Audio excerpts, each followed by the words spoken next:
அன்புமணியை கைது செய்யணும். என்ன காரணம்? இதுக்கு நானும் சொல்றேன் அன்புமணியை கைது செய்ய வேண்டும். என்ன காரணம்னா, என் மீது கொலைவெறி தாக்குதலுக்காக குண்டர்களை ஏவி விட்டது. நான் பாருங்க, இந்த பையன் இவன் கத்தி எடுத்துட்டு வரான் என்ன வெட்டுறதுக்கு. கத்தி பாருங்க, கத்தி எடுத்துட்டு வரான் என்ன வெட்டுறதுக்கு.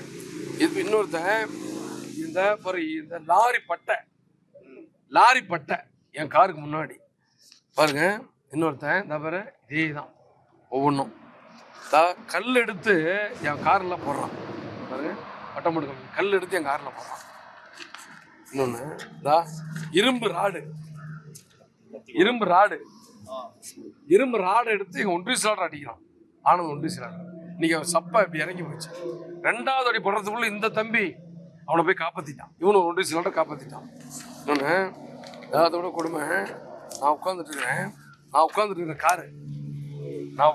காரு என் கார் மேல ஒரு பொறுப்பாளர் கல் எடுத்து அடிக்கிறான். எவ்வளவு பெரிய கல் பாருங்க. நான் இதுக்கு எல்லாமே யார் காரணம்? அன்புமணி அவர்கள் தான் காரணம்.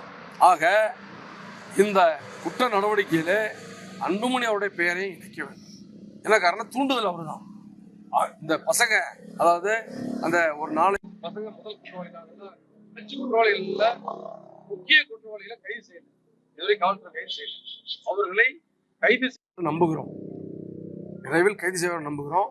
கைது செய்யும் பொழுது கைது செய்து அவங்களுடைய செல்போன் நம்பரை போட்டு பார்த்தா அதுல அவரோ அவருடைய உதவியாளர்களோ பேசியிருக்கிறாங்க, தூண்டி விட்டு இருக்கிறாங்க. அப்படின்னா அவரு தான் முதல் குற்றவாளி.